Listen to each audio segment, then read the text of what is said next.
I Hate Politics is a podcast about a human activity we love to hate. I am Sunil Dasgupta.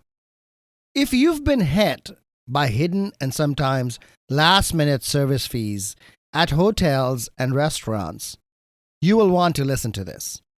For the last several months, Travelers United, a Washington, D.C. based public interest nonprofit, has filed lawsuits in D.C. Superior Court against hospitality companies, Hyatt, Hilton, and Sonesta Hotels, and Clyde's Restaurants for engaging in deceptive pricing by adding service fees that are hidden or in the fine print.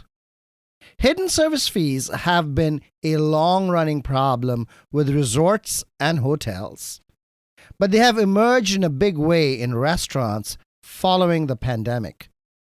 In Washington, D.C., which passed an initiative to equalize tipped and regular minimum wage in 2022, restaurants have claimed that the new service charges offset rising labor costs.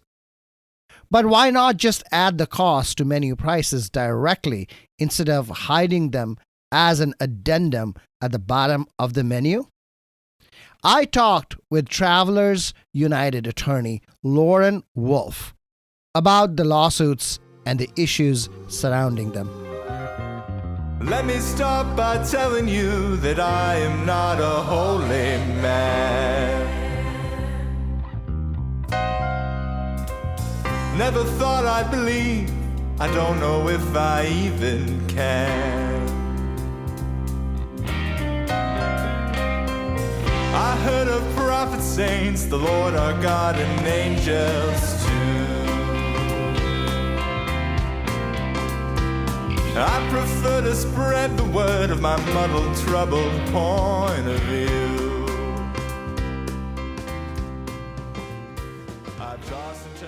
I Hate Politics is a podcast about our neighborhoods, workplaces, schools and streets, and our local governments as they function in diverse and democratic societies. This means our politics are dirty, messy, sometimes corrupt, with often self-serving politicians. But no matter how much we may hate politics, we are never exempt from it, even when we refuse to participate. In fact, the purpose of politics is to keep society functioning precisely when we don't agree with each other, like now. Music for this episode comes from Rockville pop and rock singer-songwriter Andrew Glore and his band Drew Pictures. You can find more of his music on Spotify and at drewpicturesmusic.com. I've tossed and turned, my soul's adjourned, my mind has learned that books are burned sometimes. I've tried, I've been denied, I've told so many lies.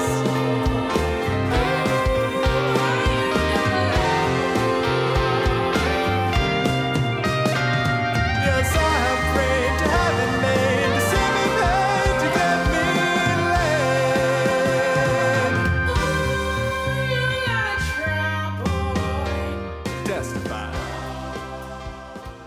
You're listening to I Hate Politics. I'm Sunil Dasgupta. This is the 2023 giving season. Each week until the end of the year, we are giving space to local nonprofits to pitch for your support.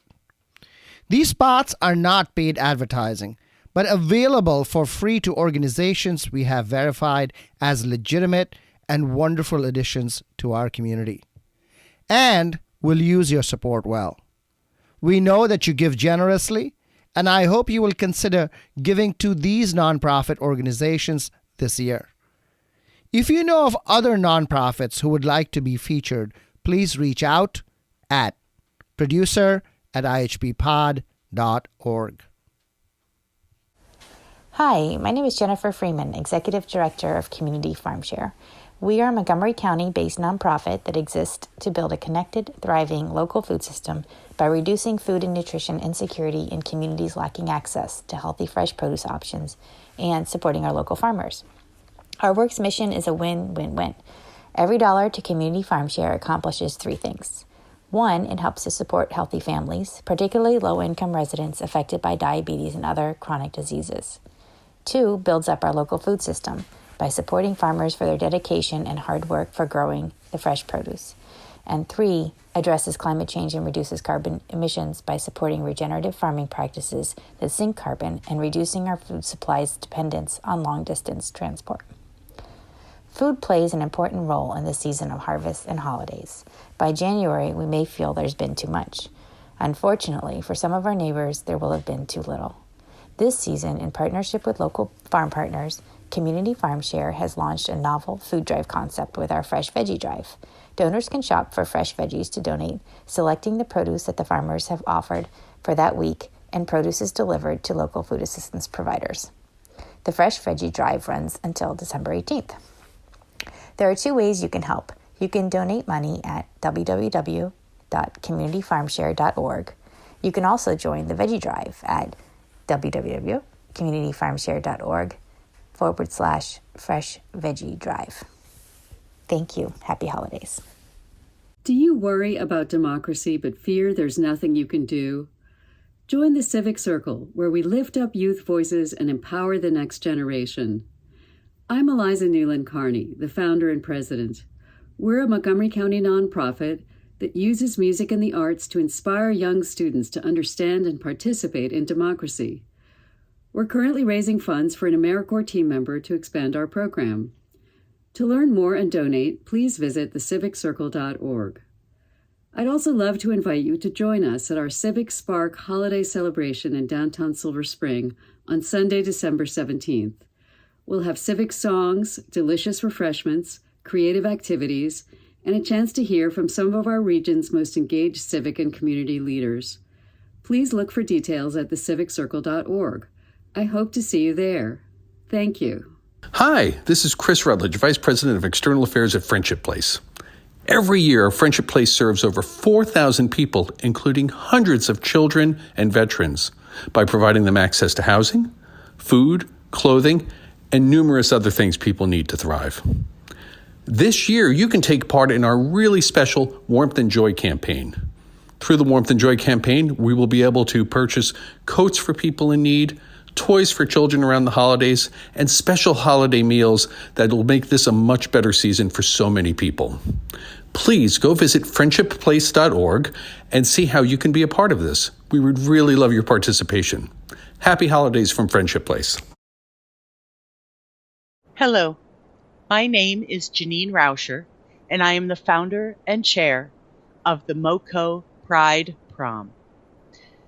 During this season of giving, we ask that you consider a donation in support of the annual Pride Prom.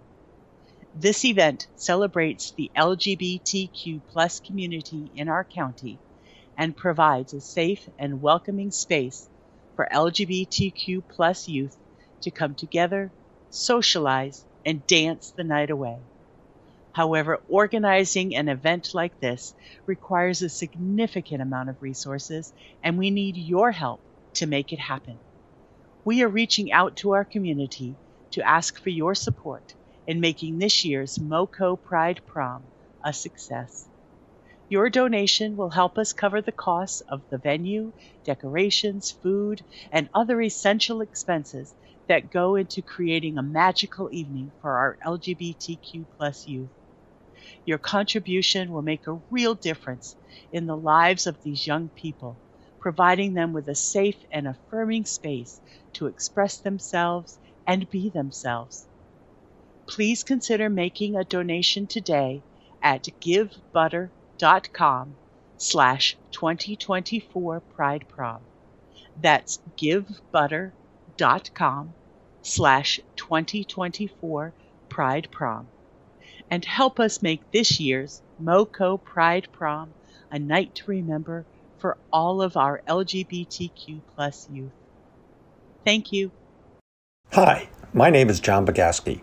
My wife Shelley and I lead Special Olympics here in Montgomery County. Each year, our all-volunteer program provides more than 500 practice or competition opportunities across 23 sports to more than 500 Special Olympics athletes from our area. While our programs are free for our athletes, we must raise funds locally for uniforms, equipment, facilities, and other costs. During this holiday season, I hope you can join Shelley and I in supporting our athletes. Please visit somdmontgomery.org, that's SOMD Montgomery.org, and click on Support SOMO in the upper right corner to make a donation. Thank you for supporting our athletes. This is Ariane Ong with the Montgomery County Progressive Asian American Network. Support us as we seek to raise the visibility of Asian Americans in the county, increase representation and policy making, address hate crimes, advance equity in the schools, and champion immigrant rights. For more information, check us out at www.mocopaan.org and find us on Facebook and Instagram. Thank you. I'm Ilana Mintz, founder and executive director of Urban Adventure Squad, a Washington, D.C. based nonprofit education organization that provides equitable, curriculum-aligned outdoor learning programs to children across the city. Did you know that classroom engagement and student attention are significantly higher after a period of learning outdoors? In a 2018 study published in Frontiers in Psychology, researchers found that the number of times teachers had to redirect distracted students was cut in half. The default position of the U.S. public education system is that indoors is for learning and outdoors is for recess. By middle school, recess largely disappears. Outdoor learning offers evidence-based benefits not just for student engagement, but for academic achievement, mental health, physical health, and attendance rates. Despite the evidence, over 98,000 D.C. public school students spend most of their time indoors. Urban Adventure Squad seeks to change that by building a culture of equitable, sustainable outdoor learning in our public education system and in our communities. By the end of the school year, we will have worked with over 24 D.C. public and public charter schools and 1,800 students, and we rely heavily on your donations to support our work. Please consider a one-time or monthly donation of any amount by going to urbanadventuresquad.org and clicking the donate button. No dollar amount is too small. If 20 of you listening today become a $5 per month donor, we'll have raised $1,200. Thank you in advance for your support. We wish you peace and community this holiday season. I'm Sunil Dasgupta, host of I Hate Politics. Isn't the sheer breadth and variety of community organizations mind-boggling? They reach parts of our society that markets and the government find hard to reach. You can find links to the websites of the nonprofits in the show notes and on the I Hate Politics website, ihppod.org. You should also know that Urban Adventure Squad is founded and led by my wife, Ilana Mintz. I'll be back with Lauren Wolf of the public interest group Travelers United, which has filed several lawsuits against hospitality companies for charging service fees, including the local restaurant group Clyde's. We can dance by the firelight. Minnesota has got those kind of nights. We built a house, not much at all.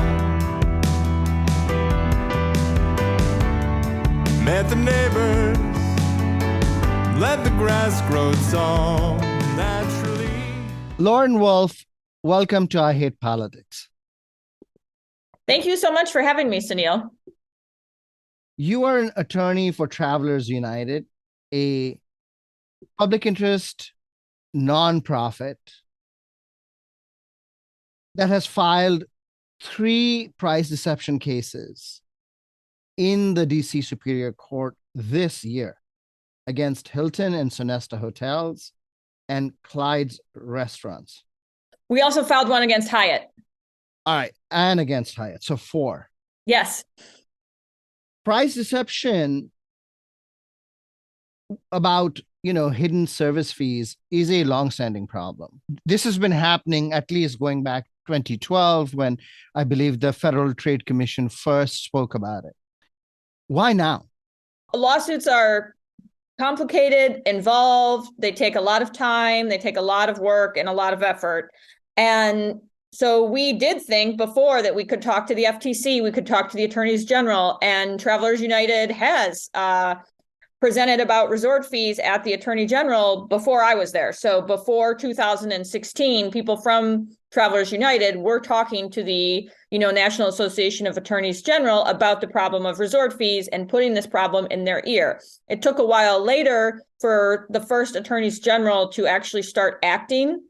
So you saw the lawsuits from the DC Attorney General, the Nebraska Attorney General shortly after that. We saw action from the Pennsylvania Attorney General, the Texas Attorney General. In Washington, D.C., the previous Attorney General took on suing Marriott about hotel resort fees because they said, their argument is that these fees are in violation of existing law. And so that existing law is the same law that we're suing under as well. Hotel resort fees are deceptive pricing that they are essentially used by hotels to advertise one price and then charge another. Hotels charge resort fees not actually to provide amenities or services to a guest, but to allow them to lie about the price and to cut third-party bookers like travel agents and online booking sites out of commission. In Pennsylvania, Marriott did settle. Yes, they did. But they're not settling in DC. Nope. DC keeps going, which honestly, I think based off of, I obviously can only see what's happening from public documents, but I think the DC Attorneys General is putting up a real fight and they want to get, go after and get they want to penalize Marriott for this deceptive behavior. And the fact that the Pennsylvania settlement essentially made Marriott stop this practice of deceptive pricing is huge. This is a problem across several states. So why are we fighting the state by state rather than at the federal level? There's this 50-state attorneys general investigation into hotel resort fees right now. And we don't know what the results of that investigation are. We actually first learned of that investigation in 2017 because the DC Attorney General had to subpoena Marriott, so it made it public, because Marriott was not complying with the investigation. They were refusing to turn over documents about how they essentially spent the money that they were collecting from resort fees. So there isn't 50 state attorneys general investigating hidden fees. Yes. Since 2017, 7 years ago. Yeah, at least. And we don't have we don't know what the results of that is? No. But I am assuming... Isn't that crazy? One huge thing that happened here is the pandemic, and that if they perhaps wanted to take action during the pandemic, I think nobody wanted to go after hotels for about 3 years. And so we're just now, I think, getting out of any sympathy to the hotels. So that's why we're seeing more action. And, the 2017 subpoena from the DC Attorney General and the 2019 cases in Nebraska and DC, those were before the pandemic. And then I think it kind of got a little bit quiet during the pandemic, and now we're on the other side of that. Okay. Let's talk a little bit about the nature of the problem, right? So I heard of various ways of describing hidden service fees, junk fees, or whatever you call them. One is called drip pricing. Yes. Please explain what it is. Drip pricing is when one price is advertised to a consumer, say $10, but by the time the consumer actually checks out of their cart, the price is now $15 somehow. Say there's a $5 processing fee or something.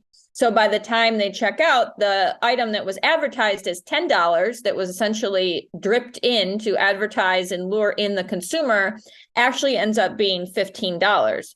Well, drip pricing, as we say, as the DC Attorney General has said, is illegal in Washington, D.C. under D.C.'s consumer protection law.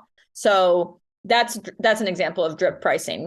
It's the same with hotels. Hotels advertise a rate at $100, but by the time you check out, it's actually $125 with the resort fee. Is this the same thing as partition pricing? I think partition pricing is more when half of the price is displayed and the other half is somewhere else. Fees that are associated like this are very typically with event sales, with Yes. Live Nation and Ticketmaster and all of that. And I believe there's a federal process ongoing with them, right? I was at an FTC meeting where essentially representatives of all of the ticket companies were there, and they all said that, yes, they'd love the FTC to essentially mandate all-in pricing because even they are all sick of it, of having all these extra fees. The problem is when your competitors are doing it, then they all have to essentially participate as well. And that's also the problem that we're seeing with resort fees. And that's obviously the problem that we're now seeing with restaurant fees in Washington, D.C. as well. So once one company starts to get away with deceptive pricing, everybody else essentially, even if they don't want to, has to join because they cannot be seen as having their prices lower than their competitors. So that's what ends up happening is there's just huge pressure and they literally want the government to intervene at a certain point because it creates a level playing field. With respect to the lawsuit against Clyde's that you have filed, it's about a service fee called the 2023 surcharge. Yep. Okay. Now, the DC Attorney General has, I think last year or earlier this year, established the parameters by which a restaurant can charge service fees. And let me mention those. First, they have to be clearly marked and customers perhaps be told by their servers. They have to have specific use. And one example that the DCAG used was healthcare insurance. So if you are charging a service fee that is for a specific purpose, such as worker healthcare insurance premiums, then it is chargeable. And lastly, that the money so collected be used for its intended purposes. That seems like a huge slippery slope to me, actually. Yes, it is. And this is one of the reasons that we brought this lawsuit. We know that the Attorney General obviously issued some guidance about this, but it's pretty clear that Clyde's was not following the guidance from our perspective in charging a 2023 surcharge that just essentially goes to anything that Clyde's feels will, help their bottom line. So this isn't a fee that goes specifically to pay for insurance, for, staff support, or for a tip to workers. We have no idea where this money is going. Would you be okay if Clyde's changed the language on the menu and said, this is for this intended purpose? I still, at the end of the day, come at this from a resort fee perspective. And from the way that I see this as that this is literally just a resort fee at a restaurant. You're getting nothing and you're just being lied to about the price. If this was some sort of tip that went to the workers or was paying for some sort of specific worker program, I think we're all pretty familiar with the concept of tipping. Some people in DC have said that this is related to, the new fair wage laws in Washington, DC. We want to make it clear that, we don't honestly think that this is related at all. This is simply a case of price deception. Clyde's is charging, 3.5% for high inflation, rising wages, and supply chain challenges. So it's a very generic cost of doing business issue, but all wages are cost of doing business. So I don't see the difference. And actually, I don't quite fully understand the Attorney General's distinction between paying for healthcare and paying for rising inflation. What is the difference? I think it is price deception. I think that, frankly, we should have one price on the menu, and that price should be the price before taxes. Why take a narrow approach? Does it increase your chances of getting a favorable decision by focusing on the 3.75% over the 22% that restaurants can charge now as service fee? Yeah, we did not want to get into the issue of tips and wage issues, which I know is, a very lively discussion in Washington, D.C., as it should be. This is something people should care about. It's just for us, we want to focus on essentially the menu price and how menu prices should be honest. And that's it. Do you expect to follow up in the future with getting at the problem of service fees more broadly? Yeah, we actually think that this is obviously a huge problem. And what we're actually hearing and have been contacted by a lot of people is that many restaurants in DC are charging 10%, 15% service fees that are honestly not going to the workers. So they're saying that they're charging 10 or 15% that's hypothetically in lieu of a tip, but the workers are saying we're not getting this money. The DC Attorney General has specifically provided guidance that says that if it is meant for specific use, then charging service fee is okay. So from his perspective, this practice is acceptable and it is, and he's supporting it. I can see from online, tons of people have said that they've filed complaints with the Attorney General about specific restaurants where they've seen problems. And I assume that they are following this issue. And just because the Attorney General has some statement now, I don't think that means that they're going to have the same statement in 6 months. I think it's maybe a way for them to simply deal with a situation at the time until they can figure out something better that's going on. And I think they're under a lot of pressure, frankly, from the restaurant industry. And this is the same thing that we've seen, in Nevada. I think that the DC Attorney General is obviously not as susceptible to political pressure as, say, the Nevada Attorney General is. But I think that they are under pressure from the restaurants to allow them to operate like this, or they say, they're in threat of closing down. But you don't think that providing that guidance that allows for specific use service fee will be used by defendants in a lawsuit? And that is something that I'm definitely concerned about, is that people are thinking that the Attorney General essentially said this is okay. But as I read it, the Attorney General said, for right now, for this minute, this is acceptable if you lay it out in these very, very, very specific ways. And here we're going to give you 4 examples. And they did. And Clyde's is nowhere near to fit into those 4 examples. Why DC? What makes DC law so exceptional? They have made it very clear that nonprofit groups can bring lawsuits to act as the Attorney General. So that's what we're doing here. It's called a private Attorney General action. And in a lot of states, this is not allowed.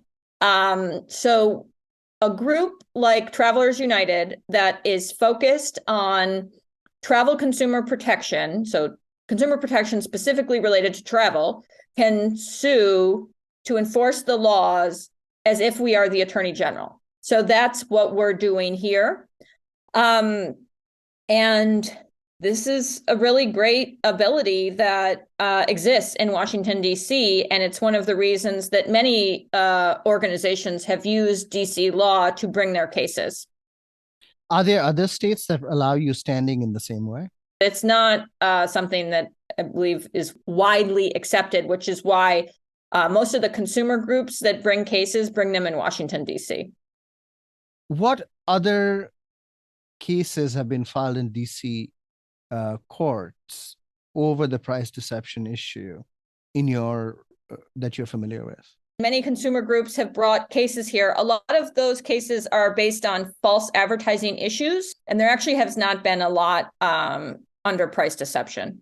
Though, again, it certainly falls under SIPA. The issue is that we've honestly not seen a lot of price deception until recently. It's really gotten out of control, which is one of the reasons that it's getting more and more press, is because, and this is becoming a national issue that the White House is talking about, is because it is now something that is unfortunately plagued many industries. And this just was not the case 10 years ago.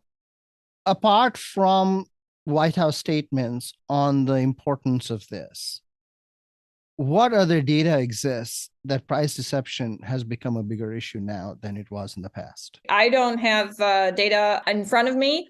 However, I think that what we're seeing essentially in the last 10 years is as people turn to their phones as a primary tool of purchasing, they're looking at a quick number and not being able to get as much context as they would have if they are physically in a store purchasing an item, or even if they're at a desktop computer. So they're seeing one number and they're basing it off of a quick number that they're looking at on a very small screen. So there's a lot of incentive for these companies to essentially make that number attractive. And because they can't fool them in any other way, and and people have no context as they might in a store or as they might on a desktop computer where they can maybe read some other print that's going on. So I think that honestly, personally, and I can see if I can find some data to back this up, but my personal experience and talking with many people has been that we think that the rise of phone purchasing power, people purchasing things off of their phone, has made the increase in this type of deception kind of skyrocket. And now we really just don't know the price of an item. People are searching by price on their phone. They can sort by price. And so this has kind of led to a lot of deception that essentially didn't exist 10 years ago when we weren't purchasing everything on our phones. That's a very interesting argument.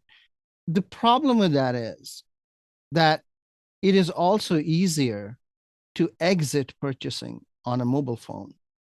In the past, prior to that, if you went to a store, there was a cost involved in going to the store, and you often didn't want to go to another store. So I am not sure we can actually make that claim effectively without actual research on this. 100%. And I think it's just one of actually many factors that are going on. I think the real issue here is that by far the number one issue is that companies think that they can get away with deceptive pricing. And so they've tried it in the last 10 years at levels that they had not 10 years previously. There's a difference between the hotels people and the restaurant people. So if I go to Old Abbott Grill and I'm there, it is unlikely I will turn away for 4%.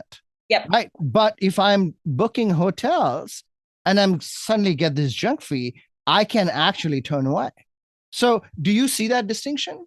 I think actually it would be very hard to turn away in either situation, because a lot of places that charge these resort fees are, some resort on the ocean somewhere that you went to. And a lot of times people don't know they're being charged this fee until they get there.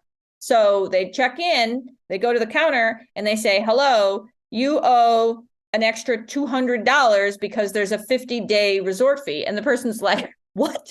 And they base their entire vacation about hanging around this hotel for 4 days. They're not going to walk out and go stay somewhere else when they go to check in. Obviously, it's gotten a lot better just in the last few years. We've done a lot of work on that. But I think that it's actually very similar to hotels and to restaurants, that the likelihood of somebody getting up and leaving is low. And then the issue in Washington, D.C.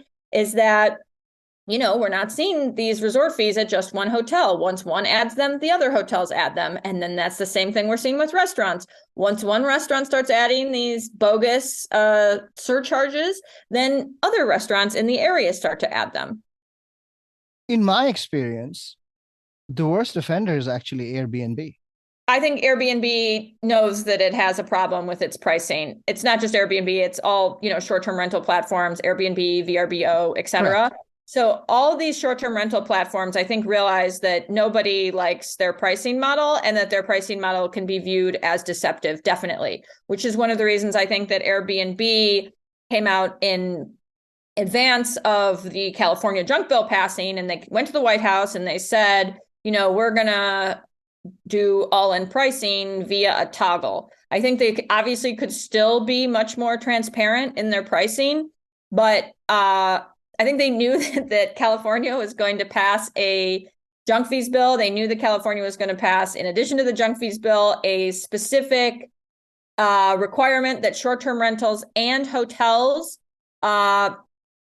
do all-in pricing and advertising. So something that actually did not get a lot of press is the fact that California did not just pass a general junk fee bill, they also passed a bill banning the advertisement of hotel room rates without the resort fee and of short-term rentals without cleaning fees and service fees. So in California now, both hotels and short-term rentals, as of next summer, will have to do all-in advertising. And that's one of the reasons that I think that Airbnb went to the White House, is that they knew that these bills were going to pass. They knew this was coming. This had been introduced before in California. And they got out ahead of it. I think that they still could just have this as the default pricing. This should be the way everything is displayed. And I think it will be in the future.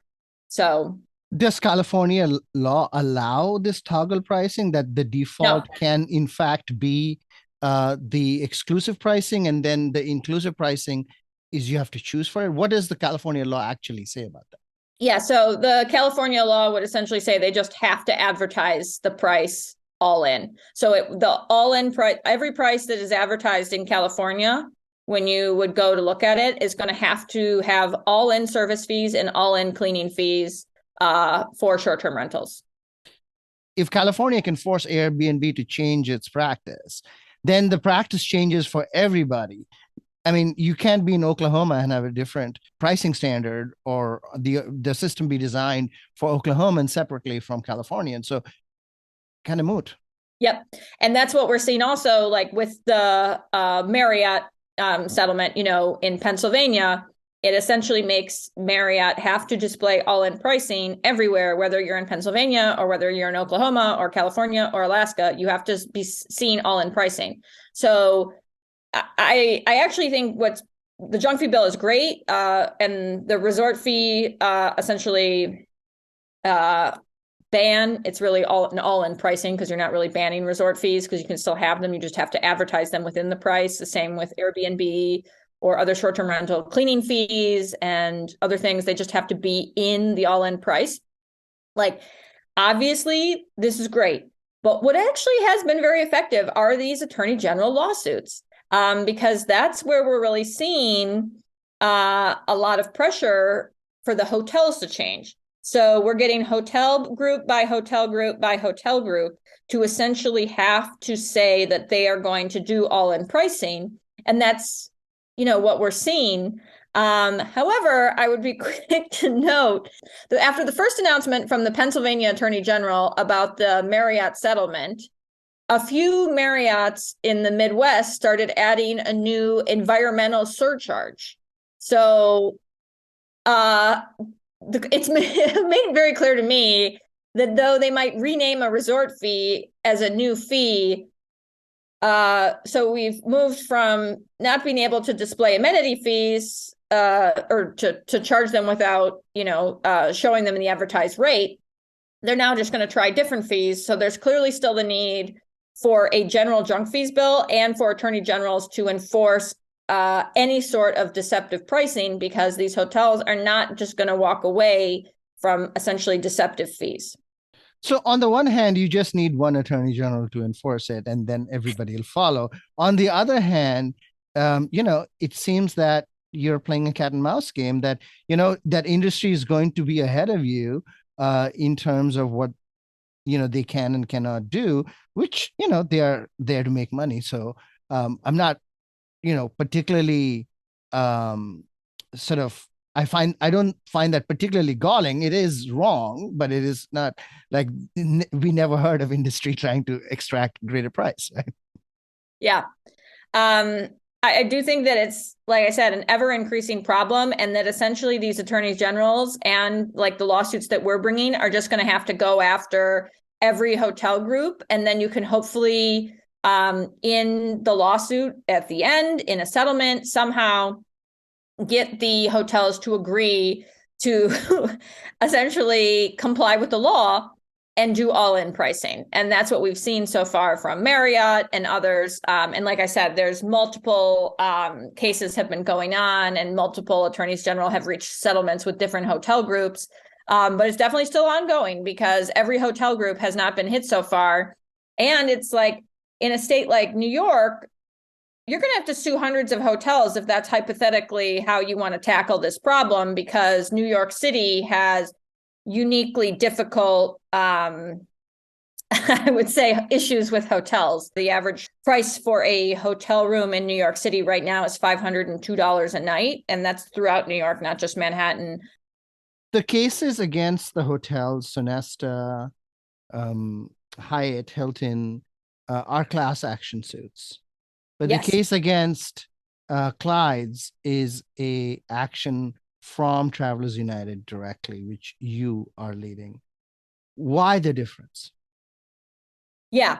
So the difference is that the class action suits are going to go on for years. I mean, the restaurant one might as well, but the class action ones, we have brought in a team of litigators to help us with that, those cases. So those are going to go on for years, and we have a team of a wonderful law firm at Tyco and Zaveri who have helped us with those, and will continue to work on those cases. They think that these are winning cases, and so they've taken on this work about the resort fee cases. The case about the restaurants is a private attorney general action.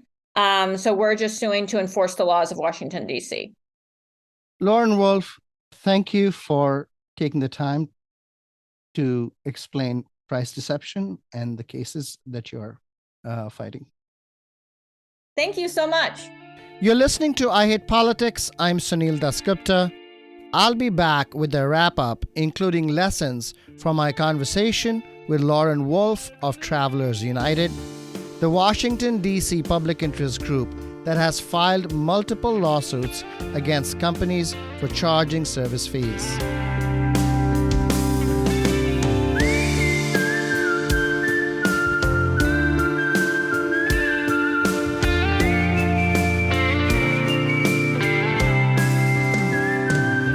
You're listening to I Hate Politics. I'm Sunil Dasgupta. What lessons can we draw from my conversation with Travelers United attorney Lauren Wolf? It is the holiday season, and as you go out to celebrate or book hotel rooms and vacation rentals, be sure to watch for the bait and switch. Airbnb now has a toggle for all-in pricing. Be sure to use it. On websites without all-in pricing, be careful before you buy. It may seem tacky to ask about service charges when you arrive at a restaurant, but get over it and ask. This summer, I didn't ask, and then I got the check. Didn't even read that carefully, and ended up adding a tip over and above the service charge. The service charge and the tip together were more than $50 on a meal that cost $86. It is interesting to think about how the market operates. If one seller starts to drip the price, others follow for fear of losing business, even if they don't want to. If we could just get collective action among the sellers, and at the same time, no collusion on prices, everything would be great. This is where economic regulation is really helpful. In a variation of George Akerlof's famous essay, The Market for Lemons in Used Cars, low opening prices could very well be crowding out properly priced hotel rooms and restaurants. And like the lemon laws that helped create a robust used car market, all-in pricing rules could help make the hospitality and event ticket markets become more efficient and serve consumers better. There is an even larger question about how we deal with the problem of inflation. A service fee or surcharge, even when it is intended to go to health insurance of workers, as the DC Attorney General's guidance allows, suggests that price increases are temporary. This isn't true. The rate of inflation may come down, but the price level will likely only drop for some goods, not all. Prices are very unlikely to drop for services where wages constitute the primary input cost.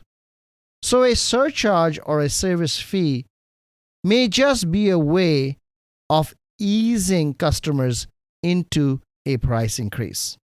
And once everyone gets used to the idea, restaurants and hotels can formalize it. Psychology trumps economics, you might argue. On the flip side, a settlement or law change in one state, such as in Pennsylvania's settlement with Marriott, or California's law on short-term rental pricing, these could force companies to change their pricing platforms nationwide, obviating the need to fight state by state and firm by firm. But firms and watchdogs, private and government, play a cat and mouse game. That's what makes this all interesting. Lastly, in something of a unique distinction for the region, the District of Columbia seems to be the preferred location for consumer protection lawsuits because city law permits private attorney general action, which is a common law term that gives private attorneys the right to sue on behalf of public interest and recover attorneys' fees from the defendants if they prevail. This is one reason that the district is a preferred location for public interest class action lawsuits. That's all for this episode of I Hate Politics, where we aim to stem the decline in local news by working with community voices. I Hate Politics is produced by me, Sunil Dasgupta, and assistant producer Daniel Galileo, with support from the University of Maryland, Baltimore County. I direct UMBC's political science program at the universities of Shady Grove in Montgomery County, where, among other things, we explore and learn about politics, government, and society close to home. Music for this episode comes from Rockville pop rock singer-songwriter Andrew Glore and his band Drew Pictures. You can find more of his music on Spotify and at drewpictures.com. If you want to share your music on the show or know someone else who might want to, please email us at producer@ihppod.org. I hope you will rate, subscribe, and share the podcast as we bring you stories about politics close to you and to your home. See you next time. I've been to Tokyo, I'm a Bernie fan, I give a damn. Hold my hand, you understand me. But do you love me?